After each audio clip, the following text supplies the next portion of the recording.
ಅಣ್ಣ ಇಷ್ಟು ದೊಡ್ಡ ಮಳೆ ಹೊಡೆದಿದೆ ಅಂದರೆ ಗ್ಯಾರಂಟಿ ಟ್ಯೂಬ್ ಹೋಗಿರುತ್ತೆ. ಏನು ಮಾಡೋದೀಗ? ಸುತ್ತಮುತ್ತ ಯಾವ ಅಂಗಡಿನೂ ಇಲ್ವಲ್ಲ. ಸರಿ ನಡಿ, ಸ್ಟೆಪ್ನಿ ತೆಗಿ. ಅಣ್ಣ ಮಗಳೇ, ನಾವು ಒಳ್ಳೆ ಕೆಲಸಕ್ಕೆ ಹೊರಟಾಗ್ಲೆಲ್ಲ ಏನಾದರೂ ಈ ರೀತಿ ತೊಂದರೆ ಆಗ್ತಾನೆ ಇರುತ್ತಲ್ಲ, ಏನು ಮಾಡೋದು? ಇರ್ಲಿ ಬಿಡಿಯಪ್ಪ, ನಮ್ಮ ಕೆಪಾಸಿಟಿ ಎಷ್ಟಿದೆ ಅಂತ ಈ ತೊಂದರೆಗಳಿಗೂ ಗೊತ್ತಾಗ್ಲಿ. ಈ ರೀತಿ 10 ಅಲ್ಲ 100 ತೊಂದರೆಗಳು ಬಂದರೂ ಪರವಾಗಿಲ್ಲ, ನಾವು ಎದುರಿಸೋಣಪ್ಪ.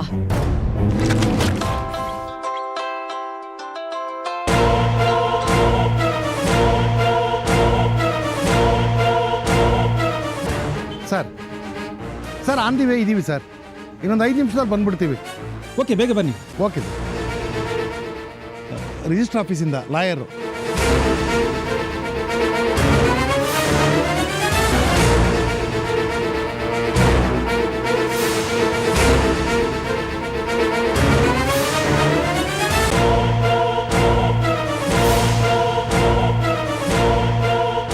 ಬೈರಾ, ಇನ್ನ ಎಷ್ಟೊತ್ತು? ಅಪ್ಪ, ಗಾಡಿ ರೆಡಿ ಆಯ್ತಂತೆ, ಹತ್ತಿ. ನಡಿ ಬೇಡ.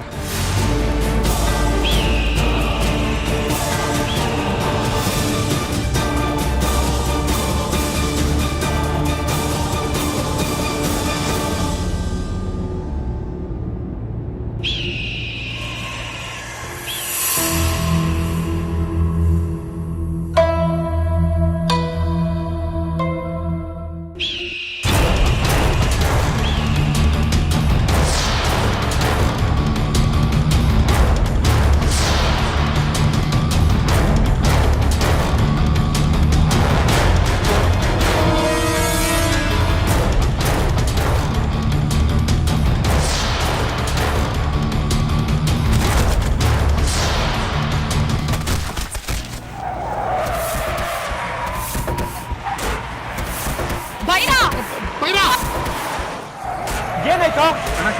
ಗಾಡಿ ನಿಲ್ಸೋ.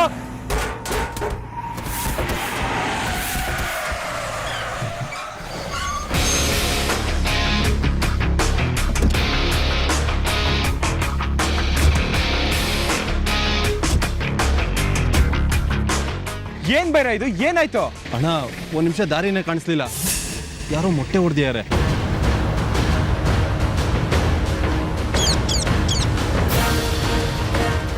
ಆಗ್ಲೇ ನೋಡಿದ್ರೆ ಮೊಳೆ ಚುಚ್ಕೋತು, ಈಗ ಮೇಲಿಂದ ಮೊಟ್ಟೆ ಬೀಳ್ತಿದೆ.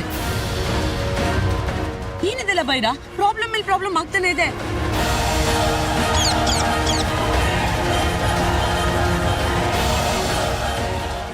ಅದೇ ನನಗೂ ಗೊತ್ತಾಗ್ತಿಲ್ಲ. ಅಲ್ಲ, ಮೇಲಿಂದ ಮೊಟ್ಟೆ ಬೀಳ್ಸಕ್ ಯಾರಿಂದ ಸಾಧ್ಯ?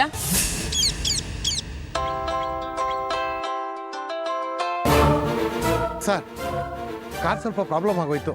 ಇನ್ನೊಂದು 15 ನಿಮಿಷದಲ್ಲಿ ಅಲ್ಲಿ ಇದ್ಬಿಡ್ತೀವಿ ಸರ್. ಏನ್ ಸರ್ 5 ನಿಮಿಷ ಅಂತ ಹೇಳಿದ್ರಿ, 15 ನಿಮಿಷ ಆದ್ರೂ ಇನ್ನೂ ಬಂದೇ ಇಲ್ವಲ್ಲ ಸರ್? ರಿಜಿಸ್ಟ್ರಾರ್ ಸಾಹೇಬ್ರ ಹತ್ರ ಸ್ವಲ್ಪ ಟೈಮ್ ತಗೊಳ್ಳಿ ಸರ್, ಬಂದ್ಬಿಡ್ತೀವಿ ಸರ್. ಅಯ್ಯೋ, ನಾನು ಮಾತಾಡ್ತೀನಿ, ನೀವು ಬೇಗ ಬನ್ನಿ ಸರ್. ಆಯ್ತು ಸರ್. ಯಾರಿಗಾದ್ರೂ ಏನಾದ್ರು ಆಯ್ತಾ? ಹಾಗೇನಿಲ್ಲ ಮಾವ, ಎಲ್ಲರೂ ಸ್ವಲ್ಪದಲ್ಲೇ ಸೇವ್ ಆಗಿದ್ದೀವಿ. ಯಾಕಪ್ಪ ನಮಗೆ ಪ್ರಾಬ್ಲಮ್ ಮೇಲೆ ಪ್ರಾಬ್ಲಮ್ ಆಗ್ತಾನೆ ಇದೆ? ನಮಗೆ ಯಾರು ಶತ್ರುಗಳಿದಾರಪ್ಪ? ನಮ್ಗೆ ಯಾರು ಶತ್ರುಗಳಿಲ್ಲ ಮಗಳೇ, ಆದರೂ ಇದೆಲ್ಲ ಆಕಸ್ಮಿಕವಾಗಿ ನಡೀತಾ ಇದೆಯಲ್ಲ ಅಂತ ನನಗೂ ಆಶ್ಚರ್ಯ ಆಗ್ತಾ ಇದೆ. ಅಪ್ಪ, ಒಂದ್ಸಲಿ ಆದ್ರೆ ಆಕಸ್ಮಿಕ ಅಂತ ಹೇಳ್ಬೋದು, ಆದ್ರೆ 2 ಸಲ ಆದ್ರೆ ಅದು ಆಕಸ್ಮಿಕ ಅಲ್ಲ ಅಪ್ಪ. ನನಗೆ ಗೊತ್ತಿಲ್ಲದೆ ಯಾರೋ ನಮ್ಮನ್ನ ಕ್ಲೋಸ್ ಆಗಿ ವಾಚ್ ಮಾಡ್ತಿದಾರಪ್ಪ. ಇದೆಲ್ಲ ಪ್ರೀ ಪ್ಲಾನ್ ಅನ್ನಿಸ್ತಿದೆ. ನಮ್ಮ ಸೇಫ್ಟಿ ನಾವಿರೋದು ಇಟ್ಸ್ ಬೆಟರ್ ಫಾರ್ ಅಸ್.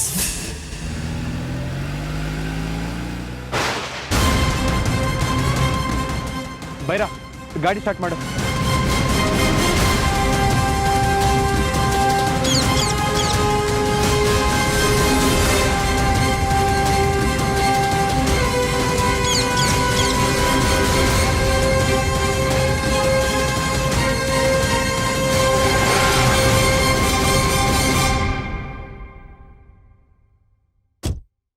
ಅಣ್ಣ, ಗಾಡಿ ಸ್ಟಾರ್ಟ್ ಆಗ್ತಿಲ್ಲ.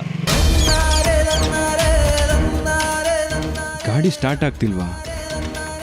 ಏನು ಮಾಡೋದು? ಸರಿ, ಬಾನೆಟ್ ಓಪನ್ ಮಾಡು.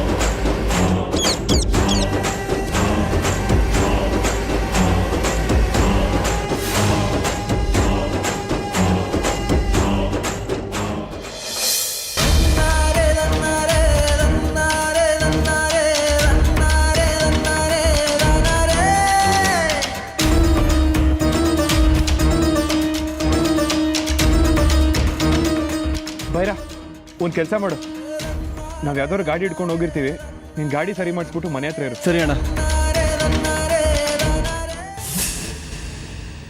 ಏನು ಸರ್ ಇಷ್ಟೊಂದು ಲೇಟ್ ಮಾಡಿಬಿಟ್ರಿ? ಸರ್ ಆಗಲೇ ಹೇಳಿದ್ನಲ್ಲ ಸರ್, ಕಾರ್ ಕೈ ಕೊಟ್ಬಿಟ್ಟಿತ್ತು ಸರ್. ರಿಜಿಸ್ಟರು ತುಂಬ ಗರಂ ಆಗ್ಬಿಟ್ಟಿದ್ದಾರೆ. ಅವ್ರು ಹೇಳಿ ಟೈಮ್ ನಾವು ಹೋಗಿಲ್ಲ ಅಂದರೆ ಕೆಲಸನೇ ಮಾಡ್ಕೊಡೋದಿಲ್ಲ ಅಂತಾರೆ. ಬನ್ನಿ ಅದೇನಾಗುತ್ತೆ ನೋಡೋಣ. ಬನ್ನಿ ಸರ್, ಬೇಗ ಬನ್ನಿ ಸರ್. ಇಷ್ಟೊಂದು ಲೇಟ್ ಮಾಡಿದ್ರೆ ನಿಮ್ಮ ಕೆಲಸ ಆದಾಗೆ. ಹೌದು, ಬರೋರೆಲ್ಲ ಬಂದಿದ್ದಾರಾ? ಹ್ಞೂ ಸರ್, ಎಲ್ಲ ಬಂದಿದ್ದಾರೆ. ಡಾಕ್ಯುಮೆಂಟ್ಸ್ ಕೊಡಿ. ತೊಳಿ ಸರ್.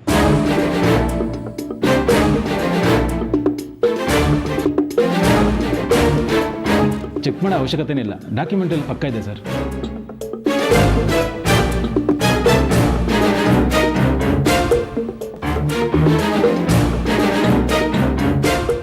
ಅಲ್ರಿ, ಇವರಿಬ್ರು ಗಂಡ ಹೆಂಡತಿ ಅಂತ ಹೇಳಿದ್ಮೇಲೆ ಮ್ಯಾರೇಜ್ ಸರ್ಟಿಫಿಕೇಟೇ ಕಾಣಿಸ್ತಾ ಇಲ್ವಲ್ರಿ?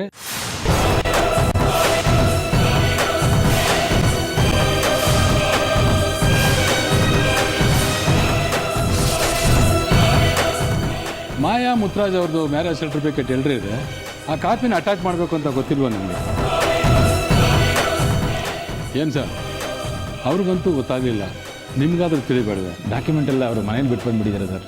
ಇದೊಂದು ಸಲ ಅಡ್ಜಸ್ಟ್ ಮಾಡ್ಕೊಳ್ಳಿ ಸರ್. ಮೊದಲೆಲ್ಲ ಹೀಗೆ ಮಾಡಿಸ್ತಾ ಇದ್ದಲ್ಲ ಸರ್. ಟ್ರಸ್ಟ್ ಪೇಪರಲ್ಲಿ ಮಾಯಾ ಮುತ್ರಾಜ್ ಅಂತ ಹಾಕಿದ್ದೀರಾ, ಅಂದಮೇಲೆ ಮ್ಯಾರೇಜ್ ಸರ್ಟಿಫಿಕೇಟ್ ಇಲ್ಲದೆ ಹೇಗೆ ರಿಜಿಸ್ಟರ್ ಮಾಡ್ತೀರಾ? ದಯವಿಟ್ಟು ನೋಡಿ ಮಾಡಿಕೊಡಿ ಸರ್. ವಿತೌಟ್ ಡಾಕ್ಯುಮೆಂಟ್ ರಿಜಿಸ್ಟರ್ ಮಾಡೋಕ್ಕೆ ಹೋದರೆ ಮುಂದಕ್ಕೆ ತೊಂದರೆ ಆಗುತ್ತೆ ಸರ್. ಫಾರಿನ್ ಫಂಡ್ ಕಲೆಕ್ಟ್ ಮಾಡ್ತಿದ್ದೀರ ಅಂತ ಹೇಳಿ ಸೀಜ್ ಮಾಡ್ತಾರೆ, ಆಮೇಲೆ ನಮ್ಮ ಮೇಲೆ ಆಕ್ಷನ್ ತಗೋತಾರೆ. ನಾನು ರಿಸ್ಕ್ ತಗೊಳಕ್ಕೆ ರೆಡಿ ಇಲ್ಲ, ನನಗೆ ಬೇರೆ ಕೆಲಸ ಇದೆ. ನನ್ನ ಟೈಮ್ ವೇಸ್ಟ್ ಮಾಡಬೇಡಿ, ತಗೊಳ್ಳಿ ಡಾಕ್ಯುಮೆಂಟ್ಸ್.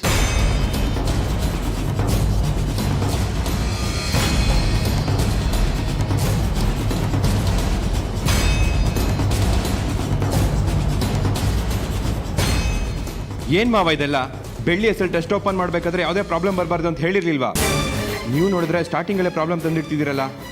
ಸಾರಿ ಹೇಳಿದ್ರೆ ಏನೋ ಗೊತ್ತಿಲ್ಲದೆ ಆಗೋಗಿದೆ. ಏನ್ರಿ ವಕೀಲ್ರೆ, ಬೇಗ ಬನ್ನಿ ಅಂದ್ರಿ. ಬೇಗ ಬಂದರೆ ಇಲ್ಲಿ ನೋಡಿದ್ರೆ ಹೀಗೆಲ್ಲ ಆಗ್ತಾ ಇದೆ. Really I am very sorry sir. ಅವರು ಮ್ಯಾರೇಜ್ ಸರ್ಟಿಫಿಕೇಟ್ ಕೇಳ್ತಾರೆ ಅಂತ ನಾನು ಅನ್ಕೊಂಡೇ ಇರಲಿಲ್ಲ ಸರ್. ರೀ, ನಿಮ್ಮ ಸಾರಿನ ನೀವೇ ಇಟ್ಕೊಳ್ರಿ. ಮುಂದೆ ಏನು ಮಾಡಬೇಕು ಅದ್ರ ಬಗ್ಗೆ ಯೋಚನೆ ಮಾಡಿ. ನನ್ನ ಹತ್ರ ಒಂದು ಫಾರಮ್ ಇದೆ, ತಂದ್ಕೊಡ್ತೀನಿ. ಸಾರು ಮತ್ತು ಮೇಡಮ್ ಅದರಲ್ಲಿ ಒಂದು ಸೈನ್ ಮಾಡಿದ್ರೆ ಉಳಿದಿದ್ದನ್ನು ನಾನು ನೋಡ್ಕೊತೀನಿ ಸರ್. ಆದಷ್ಟು ಬೇಗ ಅದೇನು ಅಂತ ನೋಡಿ, ಸುಮ್ಮನೆ ಟೈಮ್ ವೇಸ್ಟ್ ಮಾಡಬೇಡಿ.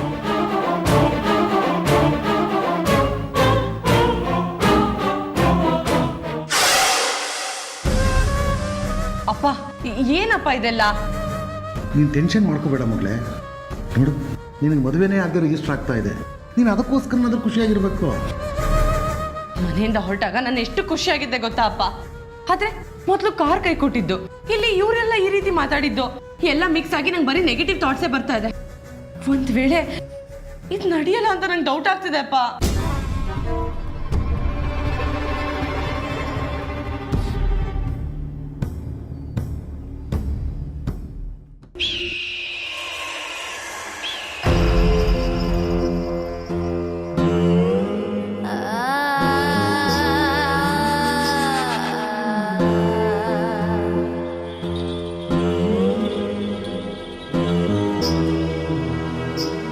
ಮಗಳೇ, ಅಲ್ಲಿ ನೋಡು, ಅಳಿಯಂದ್ರು ಟೆನ್ಷನ್ ಮಾಡ್ಕೊಂಡಿದ್ದಾರೆ.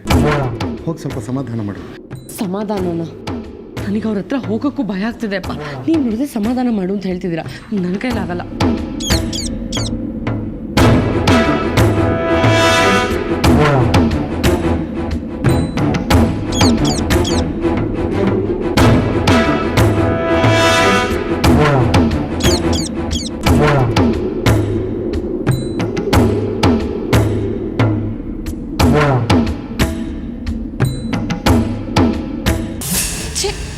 ಆ ಹಾಳಾದ ಬೆಳ್ಳಿ ಬದುಕಿದ್ದಾಗ ಮನೆ ಕೆಲಸ ಅಡುಗೆ ಎಲ್ಲ ಅಚ್ಚುಕಟ್ಟಾಗಿ ಮಾಡ್ತಿದ್ಲು.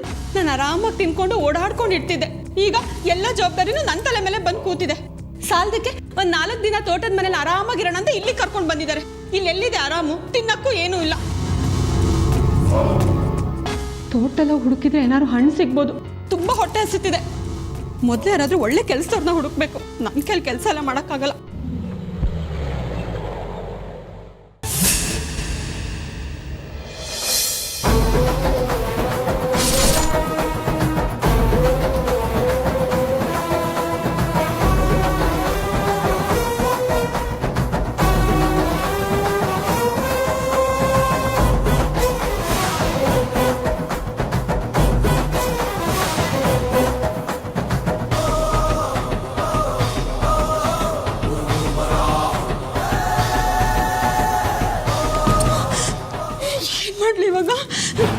ಬೆಳ್ಳಿ ದೆವ್ವಾಗಿ ಬಂದ್ಬಿಟ್ಟಿದ್ದಾಳೆ. ಗ್ಯಾರಂಟಿ ನನ್ನ ಸುಮ್ಮನೆ ಬಿಡಲ್ಲ, ಸಾಯಿಸ್ಬಿಡ್ತಾಳೆ. ಏನ್ ಮಾಡೋದು ಇವಾಗ? ಮನೇಲಿ ಯಾರೂ ಇಲ್ಲ, ಎಲ್ಲ ರಿಜಿಸ್ಟರ್ ಆಫೀಸ್ಗೆ ಹೋಗಿದ್ದಾರೆ.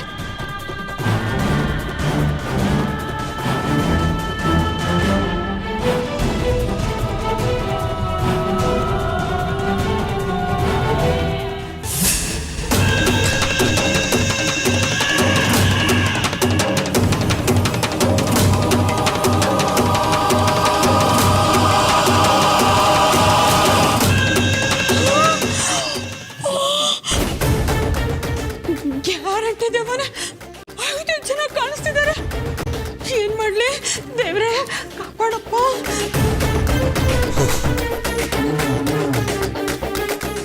ಅಯ್ಯೋ, ಬೆಟ್ಟರ್ ರಂಗಸ್ವಾಮಿ, ರಾಘವೇಂದ್ರ ಸ್ವಾಮಿ, ಆಂಜನೇಯ ಕಾಪಾಡ್ರಪ್ಪ. ನಾನು ಒಬ್ಳೆ ಇದೀನಿ ಮನೇಲಿ, ಇವಳು ಬೇರೆ ದೆವ್ವಾಗಿ ಬಂದ್ಬಿಟ್ಟಿದ್ದಾಳೆ.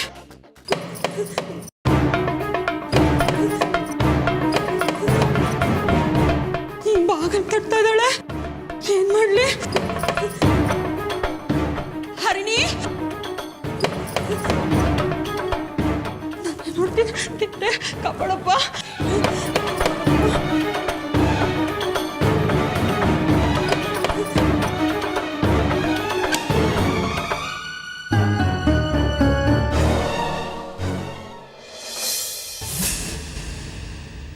ಶರ್ಮಿಳಕ್ಕ, ಹೇಗಿದ್ದೀರಾ? ಚೆನ್ನಾಗಿದ್ದೀರಾ? ನಾನು ಚೆನ್ನಾಗಿದ್ದೀನಿ. ನೀನು ಹೇಗೆ ಜೀವಂತವಾಗಿದೆಯಾ? ಅಯ್ಯೋ, ನನಗೇನಾಗಿದೆ ಅಕ್ಕ? ನಾನು ಚೆನ್ನಾಗೇ ಇದ್ದೀನಿ. ಅಯ್ಯೋ, ನಿನ್ನ ಡೆಡ್ ಬಾಡಿ ಬಾವಿಯಲ್ಲಿ ಸಿಕ್ತು ಅಂತ ನಾವೆಲ್ಲರೂ ಸೇರಿ ಸುಟ್ಟು ಹಾಕಿದ್ವಿ. ನೀನು ಚೆನ್ನಾಗೇ ಇದ್ದೀನಿ ಅಂತಿದ್ಯಲ್ಲ ಬೆಳ್ಳಿ.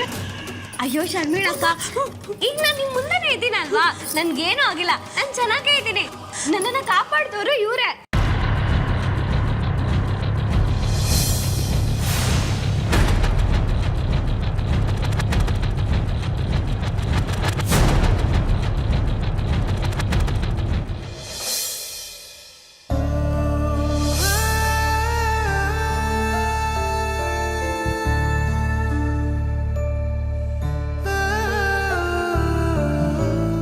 ಹರಿಣಿ,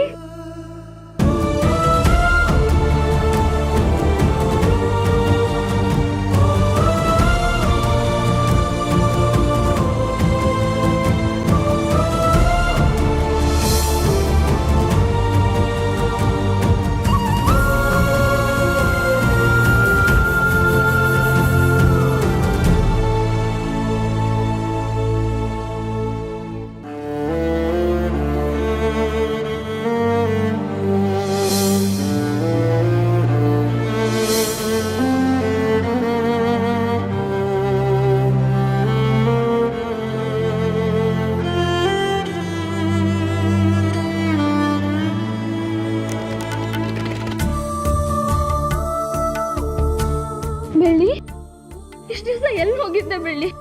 ನನ್ಗೆ ಗೊತ್ತಿತ್ತು ನನ್ ಬೆಳ್ಳಿ ಒಂದಲ್ಲ ಒಂದ್ ದಿವಸ ವಾಪಸ್ ಬಂದೇ ಬರ್ತಾಳೆ, ನನ್ ಜೊತೆ ಬಂದು ಮಾತಾಡ್ತಾಳೆ ಅಂತ. ನೀನ್ ಇವತ್ ಬಂದಿದ್ಯಾ? ಆ ದೇವ್ರು ನಂಗೆ ಅನ್ಯಾಯ ಮಾಡಿಲ್ಲ ಬೆಳ್ಳಿ. ನನ್ ಬೆಳ್ಳಿನ ನನಗೆ ವಾಪಸ್ ತಂದ್ಕೊಟ್ಟಿದ್ದಾನೆ. ಇಷ್ಟು ದಿವಸ ನೀನ್ ಎಲ್ಲಿದ್ದೆ? ನೀನ್ ಸತ್ತೋಗಿದ್ಯಾ ಅಂತ ಮುತ್ತು ಮಾವ ಕೊರಗ್ತಾನೆ ಇದ್ರು ಗೊತ್ತಾ? ನೀನ್ ಬದುಕಿದ್ಯಾ ಅಂತ ನನ್ನ ಮನ್ಸು ಎಲ್ಲೋ ಒಂದ್ ಕಡೆ ಹೇಳ್ತಿತ್ತು ಬೆಳ್ಳಿ. ನೀನಿಲ್ಲ ಅಂದ್ರೆ ನಾನು ಬದುಕಲ್ಲ ಅಂತ ಗೊತ್ತು ತಾನೆ, ಮತ್ತೆ ಯಾಕೆ ನನ್ನನ್ನು ಬಿಟ್ಟು ಹೋದೆ? ಇವತ್ತು ನಾನು ನಿನ್ನ ಮುಂದೆ ನಿಂತ್ಕೊಂಡು ಮಾತಾಡ್ತಿದ್ದೀನಿ, ಜೀವಂತವಾಗಿದ್ದೀನಿ ಅಂದರೆ ಅದಕ್ಕೆಲ್ಲ ಕಾರಣ ಇವರೇ. ಸರ್, ನಿಮ್ಮಿಂದ ತುಂಬ ಉಪಕಾರ ಆಗಿದೆ ಸರ್. ನಿಮ್ಮಿಂದ ನನ್ನ ಬೆಳ್ಳಿ ನನಗೆ ವಾಪಸ್ ಸಿಕ್ಕಿದ್ದಾಳೆ. ನಿಮಗೆ ಹೇಗೆ ಥ್ಯಾಂಕ್ಸ್ ಹೇಳಬೇಕು ಅಂತಾನೆ ನನಗೆ ಗೊತ್ತಾಗ್ತಿಲ್ಲ. ಅಯ್ಯೋ ಪರವಾಗಿಲ್ಲ ಬಿಡಮ್ಮ. ಸರ್ ಬನ್ನಿ ಸರ್, ಕೂತ್ಕೊಳ್ಳಿ. ಇಲ್ಲಮ್ಮ, ನನಗಿವತ್ತು ಮುಖ್ಯವಾದ ಕೆಲಸ ಇದೆ, ಇನ್ನೊಂದಿನ ಬರ್ತೀನಿ. ಸರ್ ಹೋಗ್ತೀನಿ ಅನ್ನೋ ಮಾತೇ ಇಲ್ಲ. ನನ್ನ ಬೆಳ್ಳಿ ನನಗೆ ಸಿಕ್ಕಿರೋ ಖುಷಿಗೆ ನಾನು ನಿಮಗೆ ಸಿಹಿ ಮಾಡ್ಕೊಂಡು ಬರ್ತೀನಿ. ಬನ್ನಿ ಸರ್, ಕೂತ್ಕೊಳ್ಳಿ. ಪರವಾಗಿಲ್ಲಮ್ಮ. ಸರ್ ಬನ್ನಿ ಸರ್, ಬನ್ನಿ. ಬಾ ಬೆಳ್ಳಿ. ಸಾಯೋಳ್ನ ಹಾಗೆ ಸಾಯೋಕ್ ಬಿಡೋದು ಬಿಟ್ಟು ವಾಪಸ್ ಕರ್ಕೊಂಡ್ಬಂದು ನಮ್ಮ ಪ್ರಾಣ ತಿಂತಿದ್ದಾರೆ. ಈ ವಿಷಯ ಏನಾದರೂ ಮಾಯಂಗೆ ಗೊತ್ತಾದರೆ ಅಷ್ಟೇ ಕತೆ. ಅಪ್ಪ, ಮೊದಲೇ ಮಾವಂಗೆ ಮೂಗ್ ತುದಿ ಮೇಲೆ ಕೋಪ, ಇವ್ರು ಲೇಟ್ ಮಾಡ್ತಿರೋದು ನೋಡಿ ಮಾವ ಮೂಡ್ ಆಫ್ ಆಗಿ ಮನೆಗೆ ಹೋದ್ರೆ ನಾವು ಇಷ್ಟು ದಿನ ಅಂದ್ಕೊಂಡಿದ್ದೆಲ್ಲ ವೇಸ್ಟ್ ಆಗುತ್ತಪ್ಪ. ಮಗಳೇ, ನೀನು ಮೊದಲು ನೆಗೆಟಿವ್ ಆಗಿ ಥಿಂಕ್ ಮಾಡೋದು ಬಿಟ್ಟು ಪಾಸಿಟಿವ್ ಆಗಿ ಥಿಂಕ್ ಮಾಡು. ಎಲ್ಲ ನೆಗೆಟಿವ್ ಆಗಿ ನಡಿಬೇಕಾದ್ರೆ ನಾನು ಹೇಗಪ್ಪ ಪಾಸಿಟಿವ್ ಆಗಿ ಥಿಂಕ್ ಮಾಡಲಿ? ನೀವು ಮಾಡೋ ಕೆಲಸ ಎಲ್ಲ ಇಂಥದ್ದೇ ಅಪ್ಪ. ಎಲ್ಲ ಮುಂಚೆನೇ ರೆಡಿ ಮಾಡಿ ಇಟ್ಕೊಳ್ಳಿ ಅಂತ ಹೇಳಿದ್ರೆ ಲಾಸ್ಟ್ ಮೂಮೆಂಟಲ್ಲಿ ಓಡಾಡಿಸ್ತೀರಾ. ನೀನು ಟೆನ್ಷನ್ ಮಾಡ್ಕೋಬೇಡ, ನಾನು ಅಳಿಯಂದ್ರ ಹತ್ರ ಮಾತಾಡ್ತೀನಿ.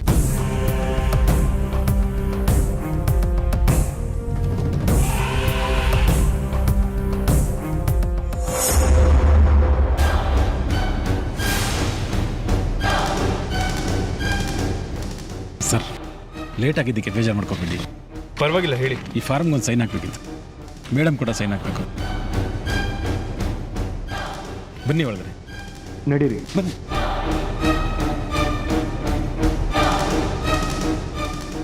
ಬನ್ನಿ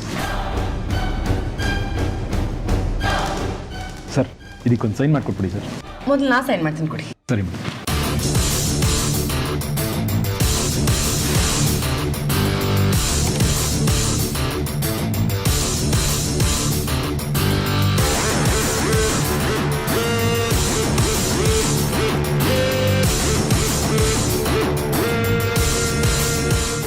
ತಗೊಳ್ಳಿ ಮಾವ, ನೀವು ಸೈನ್ ಮಾಡಿ. ಮಾವ ಅವರೆಲ್ಲ ಮತ್ತೆ ನಿಮ್ಗೆ ಮೋಸ ಮಾಡಕ್ ಮಾಡ್ತಿದ್ದಾರೆ. ಬೆಳ್ಳಿ ಹೆಸರು ಹೇಳಿದ್ರೆ ನೀವು ಏನಕ್ಕಾದ್ರೂ ಒಪ್ಕೋತೀರಾ ಅಂತ ಗೊತ್ತು. ಅದಕ್ಕೆ ಅವ್ರು ಇಷ್ಟೊಂದೆಲ್ಲ ಪ್ಲಾನ್ ಮಾಡಿದ್ದಾರೆ. ಕೈ ಮುಗಿತೀನಿ ಮಾವ, ಆ ಪೇಪರಿಗೆ ಮಾತ್ರ ಸೈನ್ ಹಾಕ್ಬೇಡಿ.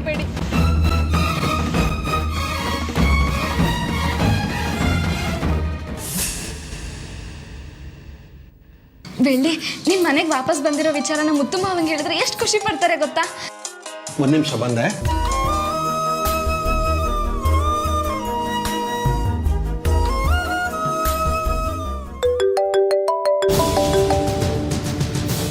ಹರಿಣಿಯಾಗಿ ಕಾಲ್ ಮಾಡ್ತಿದ್ದಾಳೆ. ಏನೋ ವಿಷಯ ಇರ್ಬೋದು ಮಾವ, ನಾನು ರಿಸೀವ್ ಮಾಡ್ತೀನಿ, ನೀವು ಸೈನ್ ಮಾಡಿ. ಮಾಡಿ ಮಾವ. ಫೋನ್ ರಿಂಗ್ ಆಗ್ತಾ ಇದೆ.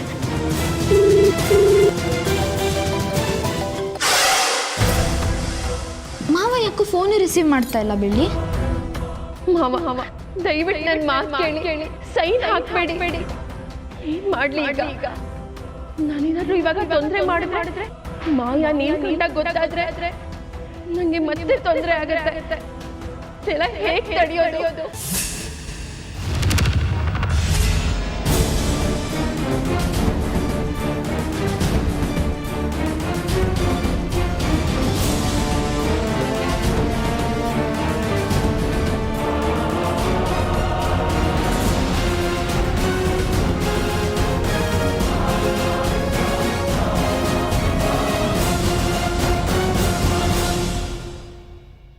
ಸರ್, ನಿಬ್ಬೋಗಿದೆ ಅನ್ಸುತ್ತೆ. ಬೇರೆ ಪೆನ್ ಇದೆಯಾ?